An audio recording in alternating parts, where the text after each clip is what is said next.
Pasar a la señora Machaca Larico Pamela Yamilet, postulante a la plaza de juez penal unipersonal del Distrito Judicial de Puno.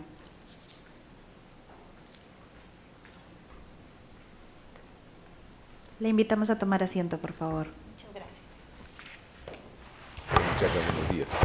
Señores miembros de la Junta, tengan un buen día. Ante todo, agradecer esta oportunidad de estar aquí presente. Estoy a su disposición. A ver, doctor, ¿cuál es el cargo que usted desempeña en este momento? Yo soy actualmente fiscal adjunta provincial titular de la Segunda Fiscalía Penal Corporativa de Puno desde el año 2018 y anteriormente he sido fiscal adjunta provincial provisional en la ciudad de Juliaca en el año 2017. He laborado en el Ministerio Público básicamente desde el año 2013 en diferentes cargos como asistente administrativo, asistente en función fiscal y los que ya he precisado hace unos minutos. ¿Por qué, doctora, usted decide dejar de lado una carrera que puede ser promisoria en el Ministerio Público y tentar suerte en el Poder Judicial? Sí, ante todo, gracias por la pregunta. Quiero precisar en primer lugar que yo soy natural de la ciudad de Juliaca, de la provincia de San Román. Conozco todos los problemas sociales y culturales que ahí se presentan. Asimismo, si bien es cierto, he desarrollado casi 14 años de labor en el Ministerio Público, creo que el sistema de justicia es único. Y teniendo mis conocimientos, ya que el fiscal interviene tanto en la investigación preliminar, investigación preparatoria y juicio oral, creo que estoy capacitada para asumir este cargo. Además que siempre ha sido una ambición personal, porque preciso que yo también he hecho prácticas en el juzgado o apoyando en el juzgado. Entonces, esta es una cuestión de conseguir una meta. Asimismo, como soy de la ciudad de Juliaca, mis padres, que ya son mayores, se encuentran ahí. La pandemia nos ha enseñado que lo más importante en la vida es pasar tiempo con las personas que amamos. Y yo creo que estando en la ciudad de Juliaca, aunque sea en el desayuno o la cena, esto me apoyaría emocionalmente para cumplir mejor mi función. Usted ha mencionado que conoce, como es de Juliaca, conoce los problemas sociales y culturales. ¿Cuáles son? Bueno, los problemas sociales y culturales básicamente es el machismo. En Juliaca, la mayor carga, incluso en Puno, el grueso de la carga fiscal es la violencia contra la mujer.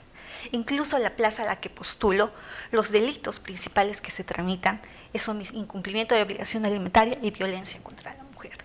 Y esta cultura es casi en todo el departamento de Puno.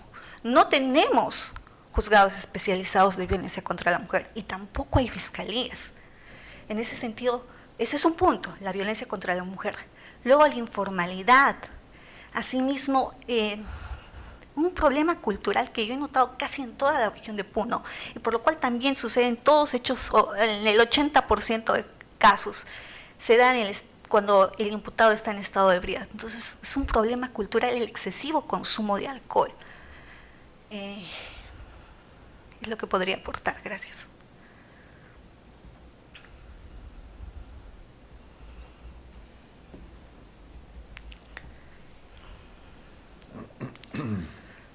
El problema de violencia contra la mujer, por lo que hemos venido escuchando en las últimas semanas, es un problema recurrente.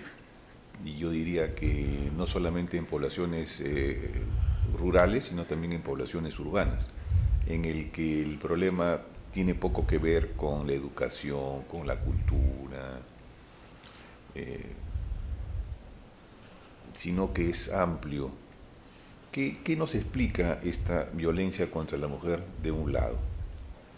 ¿Por qué? ¿Por qué tenemos esa visión?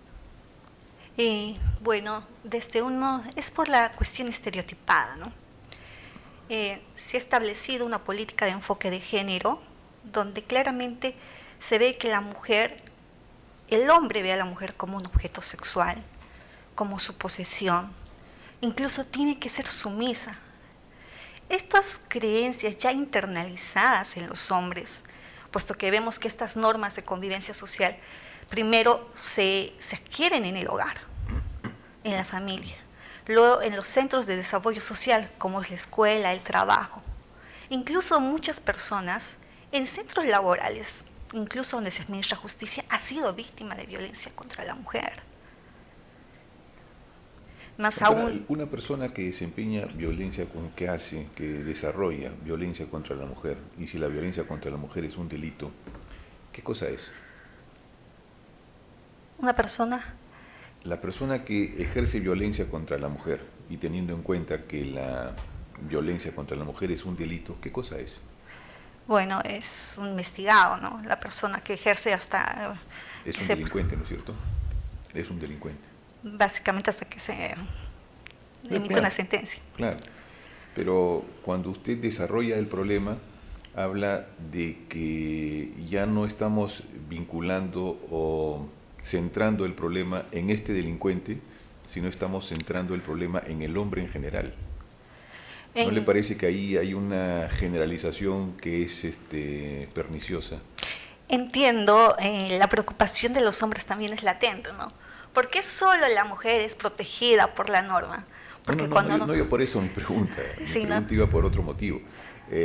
Cuando tenemos claro que la persona que ejerce violencia contra una mujer es un delincuente, y cuando buscamos la explicación, y la explicación es que los hombres, en general, los hombres, consideran a la mujer como sumisa, su propiedad, y en consecuencia, hasta incluso, como ha dicho usted, como un objeto sexual. No hay cierta discordancia entre, o mejor dicho, no hay cierta sinonimia en el término que ustedes usan de hombre y delincuente, porque pareciera que todos los hombres estamos en esa categoría, y no es así. Son No, algunos no, que no, son no. delincuentes, y hay que decirlo así, los delincuentes. Es cierto, no todos los... es que hasta ese sería un estereotipo, ¿no? Decir que todos los hombres son delincuentes y decir que todas las mujeres son víctimas, No, eso yo es no un he dicho eso estereotipo. tampoco. Yo he No, dicho que los hombres que ejercen delito contra la mujer son delincuentes. Claro, ese para mí sería un estereotipo del cual tampoco se tiene que generalizar, ¿no? Cada hecho debe analizarse en concreto, porque la violencia de género pues no solamente es ejercida en agravio de las mujeres, sino que también es ejercida en agravio de los varones. Yo recuerdo claramente en el 2017, cuando inicié como fiscal adjunto provincial provisional en Juliaca, tuve un caso. Una pareja estaba peleando en la plaza pública y la señora se había enterado que su pareja, que era su enamorado, le había engañado. El señor tenía un cuchillo, se dedicaba a otra vida, ¿no? Y en ese momento, entre la discusión, la señora le saca el cuchillo y en plena plaza pública, tú eres mío, no eres de nadie, si tú no eres mío, no eres de nadie, y le clava puñaladas en el corazón y en el estómago. Entonces, estos estereotipos no solo son aplicables a las mujeres, sino que también son aplicables a los varones, porque ya con este tema de la modernidad y cómo va evolucionando la sociedad, son factores que tenemos que tener en cuenta. Entonces, Pero si eso hubiera sido ejercido por un hombre, en la teoría me hubiera llevado a pensar que eso es una consecuencia del machismo. Pero si eso es ejercido por una mujer, la teoría me lleva a pensar que eso es ¿qué? son cuestiones también de estereotipos, porque la mujer a lo largo del tiempo no se queda con el estereotipo de que soy sumisa, soy un objeto, sino que va evolucionando, ¿no? Por ejemplo, ahora las mujeres empoderadas, tú ya no me tocas, y al punto de que incluso dicen, tú eres mío, ¿no? Ahora último se vio en Puno que también una actriz mató a su enamorado, y no era el único punto de violencia, ¿no? Ya su violencia contra él se había vuelto sistemática, lo agredía, sus compañeros de la universidad se daban cuenta, su familia incluso algún tipo debió de haberse dado cuenta, ¿no? Si tu hijo aparece con un golpe en el ojo, evidentemente la violencia de la mujer, o sea, conforme va evolucionando, las mujeres van adoptando otras posturas. Por eso yo soy de la posición clara de que la violencia de género no es exclusivamente en agravio de la mujer, sino que también puede ser en agravio de los hombres. Incluso, Pero toda la teoría nos lleva a decir que la violencia se genera en los estereotipos que tienen orígenes históricos, sociales, antropológicos, psicológicos, qué sé yo. Y sin embargo, esos estereotipos son estereotipos, como usted lo señaló, en que se presume, o los hombres, algunos, presumen que la mujer es su propiedad, es sumisa y tiene que ser un objeto sexual y estar de acuerdo a mantener relaciones cuando él crea conveniente. Los estereotipos están de ese lado, no están del otro lado. pero eso está mal. La política no puede estar diseñada simplemente desde que la mujer es la única víctima de estos estereotipos de género. También hay varones también recuerdo un caso claramente. Entonces, ¿cómo explica usted el feminicidio? Bueno, el feminicidio básicamente se estructura o es una política nacional que indica que la mujer, por su desventaja, e incluso el feminicidio, la Corte Suprema ha establecido que solamente se da en aplicación de la mujer biológica, ¿no? No podríamos aplicar a esto a un transexual. El feminicidio se da en esa superioridad de poder que tiene el hombre o estructural sobre la mujer, la simetría. Pero incluso una opinión mía sería de que esto no regularía la conducta que acabo de señalar, ¿no? Que una mujer mata a un hombre diciendo tú eres mi posesión y no eres de nadie. Llegamos básicamente a que el hombre no se sienta protegido ante este tipo de circunstancias. Doctora, y otro problema que usted mencionó, bueno, ya tocamos el tema de la violencia contra la mujer y estamos claros en que esto es un delito claro en el cual el juez penal tiene mucho que ver. Pero usted mencionó también como problema social y cultural la informalidad. Pero la informalidad no es un tema en el que el juzgado tenga algo que ver, es un asunto de política pública. Claro, ¿no? Pero más o menos desde la informalidad surgen los delitos, puesto que, por ejemplo, cuando se sustrae bienes de una tienda, oye, pues acredítame la preexistencia de lo que tenías. No, no tengo recibos, no tengo boletas, no tengo nada. Entonces es muy difícil esto. Asimismo, el contrabando en Juliaca, por las noticias sabemos, es abrumador. Casi todo el comercio es contrabando. Las defraudaciones tributarias, que son otros puntos relevantes, ¿no? Esta informalidad se implica en el ámbito delictivo. Pero ¿cuál es ya hablando en términos más generales, cuál es el mayor ingreso del departamento de Puno? ¿De qué vive el departamento de Puno en este momento? Bueno, el departamento de Puno tiene minería informal, tiene contrabando, básicamente tiene esos TIC, dos aspectos, ¿no? Tiene lavado de activos. La ciudad de Puno la ciudad de Juliaca es cosmopolita, o sea, es una ciudad donde se mueve cantidad de dinero, millones, en un solo día, que hay veces no son tributados. Y también mencionó el problema de alcohol como un problema social y cultural.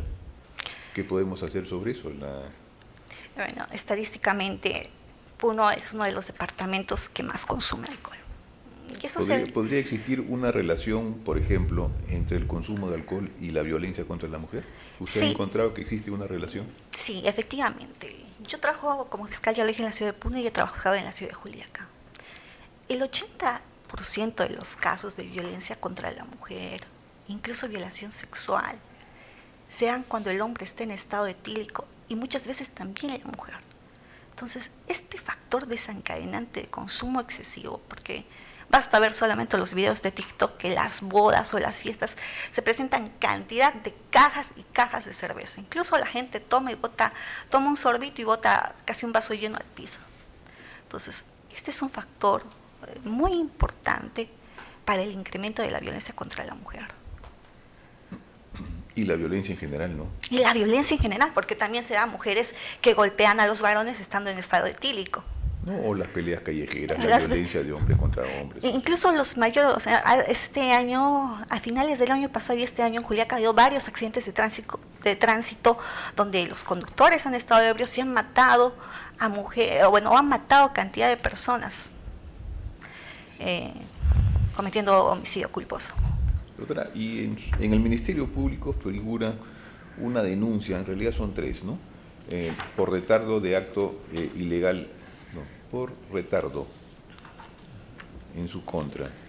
Una se declaró no al lugar, una está en investigación preparatoria, entiendo, y una en trámite. ¿A qué se refieren estas denuncias? Ya, ¿podría precisarme los números, por favor? No, no los tengo. ¿Usted no lo conoce? Sí, básicamente respecto de los casos de retardo, el primer caso que se me inicia es el caso 64-2025. Es presentado por el abogado René Hernán Urbiola Salazar, donde denuncia donde se me entrega la denuncia del caso 2507-2024.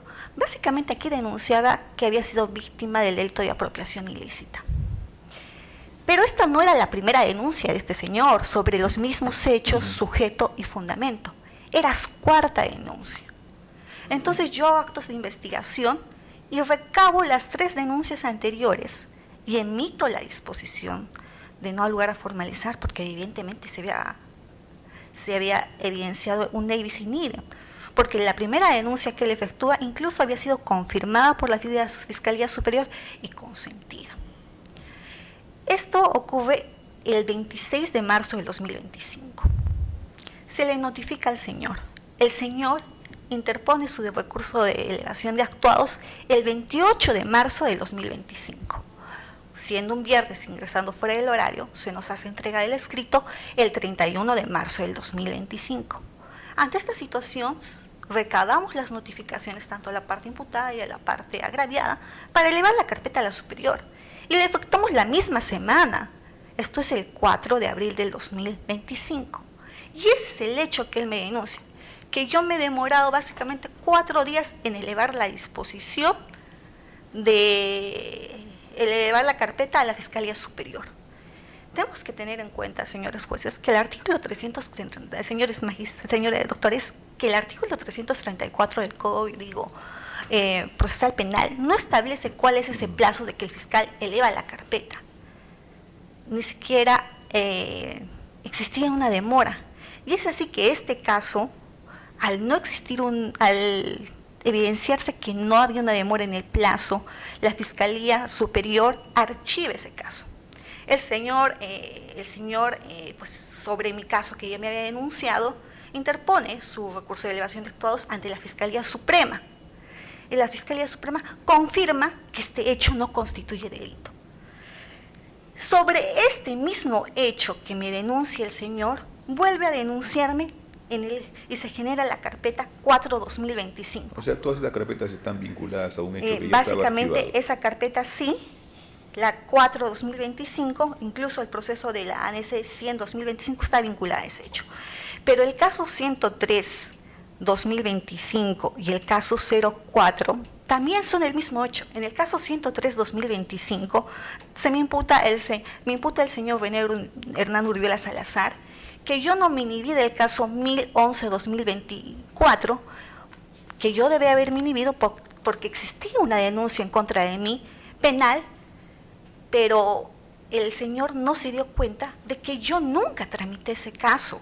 Ese caso nunca estaba a mi cargo. ¿Cómo yo podía inhibirme de un caso que jamás he conocido? Y lo vuelve la Fiscalía Superior, archiva ese caso de plano, presenta su elevación de actuados, la Suprema dice no es delito, y sobre ese caso me vuelve a denunciar en el caso 2003-2025, generándose así estos casos. Incluso he traído los documentos para acreditar, los voy a presentar. Lo presenta al terminar, no hay problema. Sí, Doctor que de nunca... la Puente, sí, ya estamos claros. Doctor de la Puente. Gracias, presidente.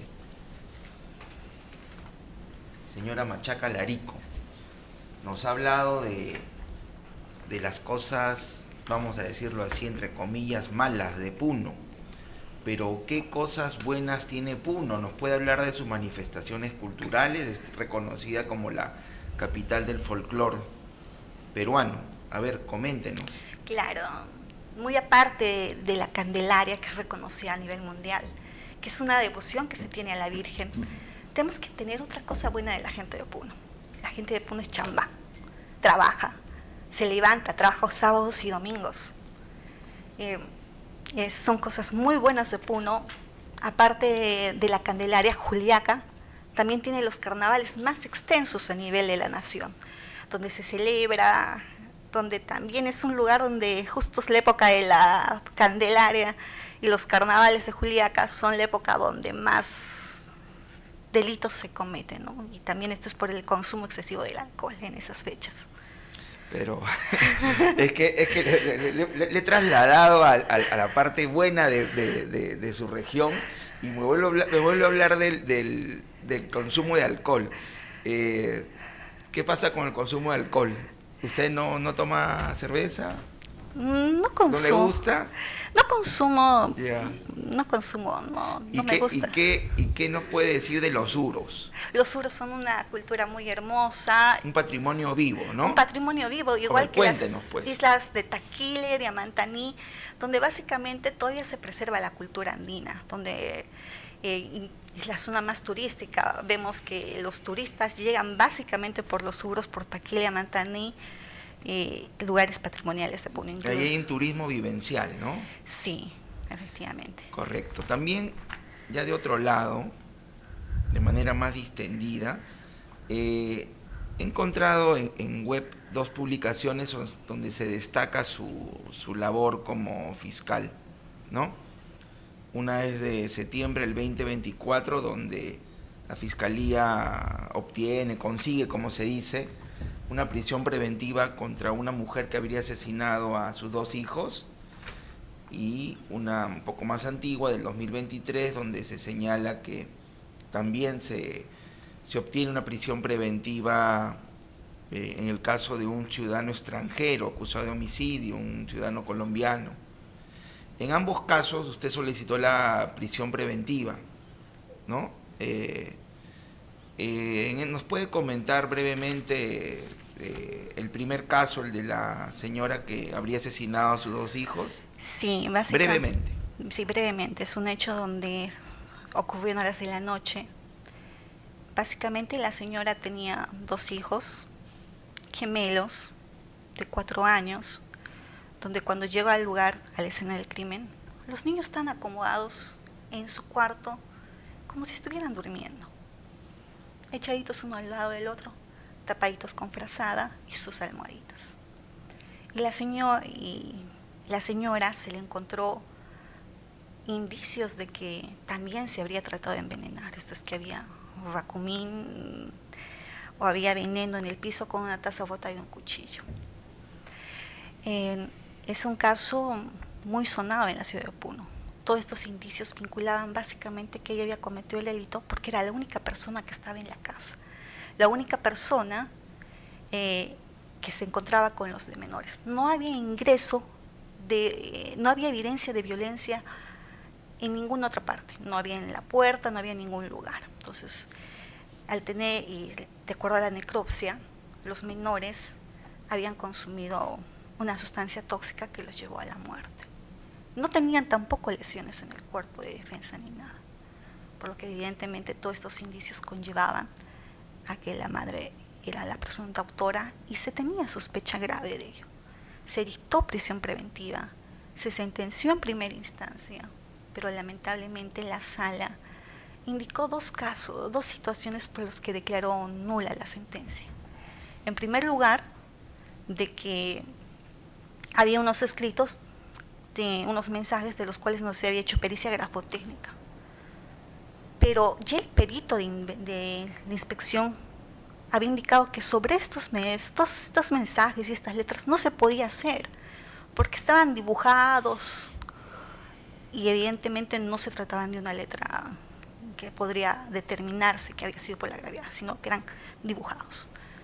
Y otro punto por el cual declara nula es porque no declaró el papá de los agraviados, el papá de los menores, pero el papá de los menores no había visto nada, estaba en la ciudad de Arequipa. Este caso seguro va a volver de nuevo a juicio, es lo que puedo comentar por el momento, por eso. Y respecto del caso del colombiano... No, solamente el primero que le pregunté. Sí, gracias. Quería preguntarle otra cosa. Ya a partir de lo que ha mencionado, donde lo que se ha evidenciado, ¿no?, es una sentencia que revoca, ¿no?, la de primera instancia, y usted precisamente está postulando a juez de juez unipersonal, ¿no? Uh-huh. Entonces, en el sistema acusatorio, ¿nos puede decir cuál es el rol del juez en la etapa de juzgamiento, diferenciándola del rol que se tiene en la etapa intermedia? ¿Cuáles son las características, los principios que deben regir a un juez de juzgamiento, ¿no? Bueno, definitivamente la oralidad, la imparcialidad, y en esa cuestión de que estamos ante un sistema acusatorio, creo que estamos ante un sistema con tendencias acusatorias y características adversariales, no propiamente en estricto un sistema acusatorio, ¿no? Porque si vemos, si bien el juez en el juicio oral dirige el debate, pero también existe la actuación de la prueba de oficio. Incluso puede desvincularse, por lo cual, evidentemente, para mí estamos ante un sistema propio, incluso como diría San Martín, ¿no? Estamos ante un sistema europeo occidental, ¿no? Un sistema con esas tendencias. Entonces, el rol del juez es controlar el debate de forma imparcial, pero existe esta prueba de oficio que básicamente lo que busca, o el sistema busca, es la verdad. En ese sentido, que existe igualdad entre las partes, es el control de todo el juicio en concreto, a diferencia del juez de investigación preparatoria, ¿no? Y en el hipotético caso que usted, conociendo la investigación, no la investigación, claro, la acusación de esta señora, donde la sala revocó por las omisiones, ¿no? O presuntas omisiones que se habrían dado en cuanto a un peritaje de estas cartas, de estos documentos, en caso se produzca el juzgamiento, ¿qué opinión hubiese tenido? Estamos hablando de un caso hipotético, ¿no? Si nunca lo hubiera conocido, claro, en un caso hipotético. O sea, claro, es más, ¿no? Es más, ahí desde la perspectiva de la imparcialidad que rodea la labor del juez, ¿no? Que cómo hubiese abordado, porque usted ha hablado, rescato de lo que usted ha dicho, dentro de la valoración probatoria que tiene que hacer un juez de juzgamiento, usted ha hablado de prueba de oficio, ¿no? Y, caracterizando nuestro sistema procesal penal. ¿Qué hubiese hecho? Mire, en el caso en concreto, tal vez hubiera solicitado a declarar a una persona con la que se comunicaba la víctima, no, quería la imputada. Entonces, ello a fin de llegar a la verdad, ¿no? Porque lo que ella en su declaración indicaba era de que había pedido auxilio a esta persona, en su declaración ya en juicio, no en la etapa de investigación. Entonces, tal vez ahí el juez pudo haber citado a declarar a esta persona como una prueba de oficio, porque eso se había dado en el debate. Eso es lo que hubiera hecho, básicamente. Respecto a la pericia grafotécnica no cabía, porque ya el perito ha dicho que no se puede hacer. Entonces, es un fundamento errado de la sala, ¿no? Ya. Gracias por su respuesta. Gracias, presidente. Gracias, doctor de la Puente. Doctor Galindo. Gracias, presidente. Doctora, buenos días. Buenos días, doctor. Usted ha absuelto algunas interrogantes respecto a algunas denuncias, Sí. pero quería yo hacerle una pregunta en relación a algo que también figura en su legajo, que es una denuncia por cohecho pasivo específico.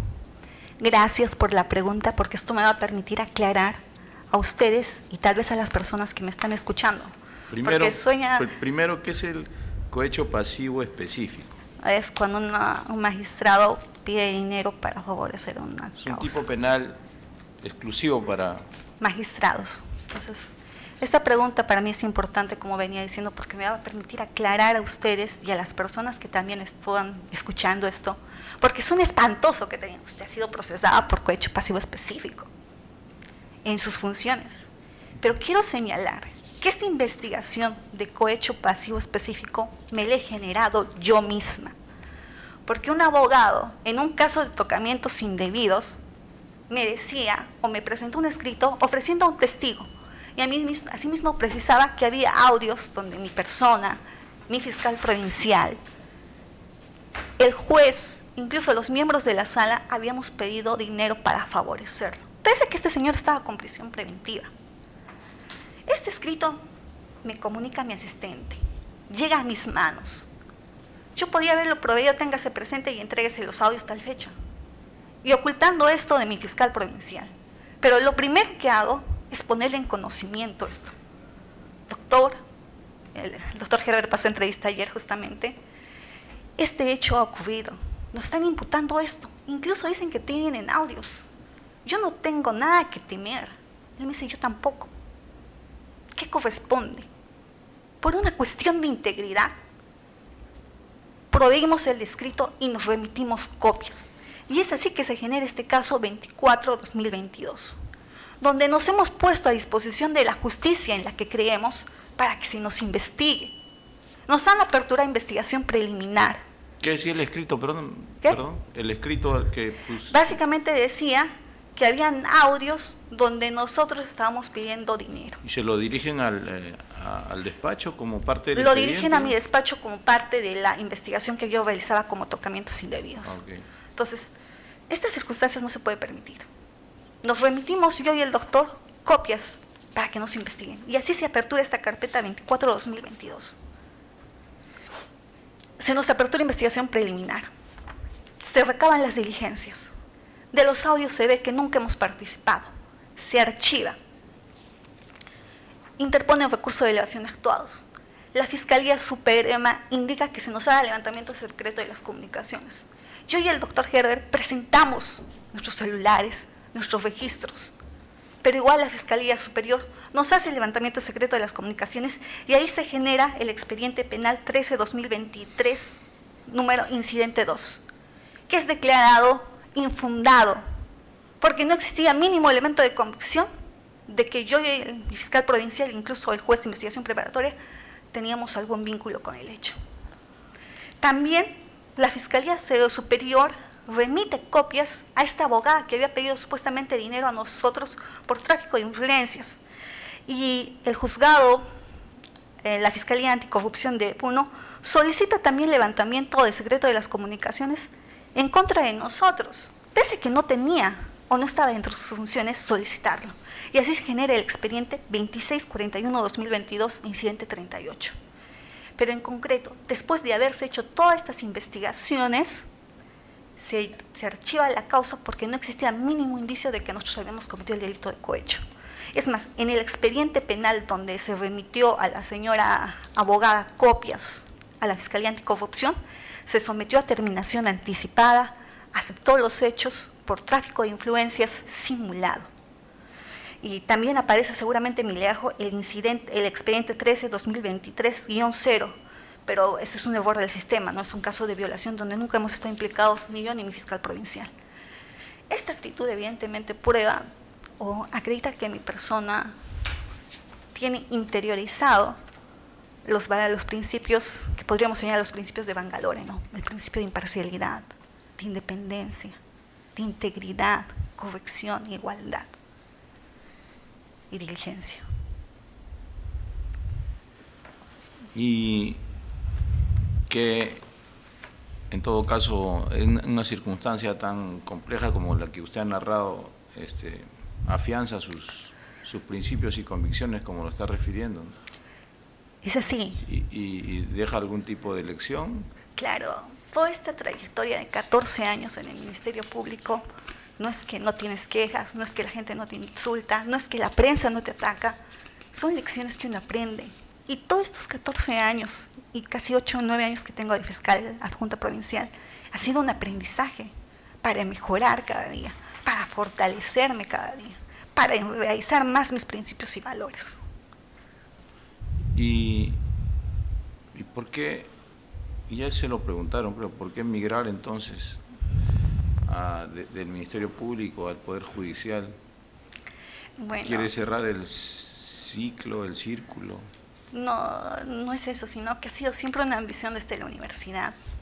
Recuerdo que en el 2013 la Academia de la Magistratura convocaba a los primeros puestos de las universidades y había el semillero de justicia, que varios de ellos ya son jueces y fiscales. Entonces yo quería ser fiscal y juez. Siempre fue una meta estar en la administración de justicia.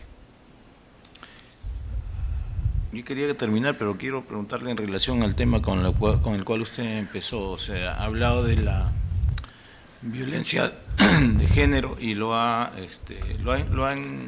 enmarcado no solamente poniendo como víctima a la mujer, sino también al varón. Y entonces, ¿por qué esta corriente tan hostil hacia los varones? Creo que es una cuestión del populismo jurídico, ¿no? Porque ¿cómo se sienten los varones víctimas de violencia? O las personas LGTBI. Ahora con esta ley de equidad de género entre hombre y mujer, cabe resaltar que si bien tiene un aspecto biológico y científico y no una cuestión de personalidad, pero esta ley que solo divide el sexo en hombre y mujer biológicamente, se ha olvidado de un importante grupo, de los intersexuales. Los intersexuales son los llamados hermafroditas o pseudohermafroditas. ¿Dónde caben estas personas que nacen biológicamente así dentro de la política del Perú? Porque de acuerdo a las estadísticas científicas, esta población intersexual o hermafroditas es 1.7 a nivel mundial.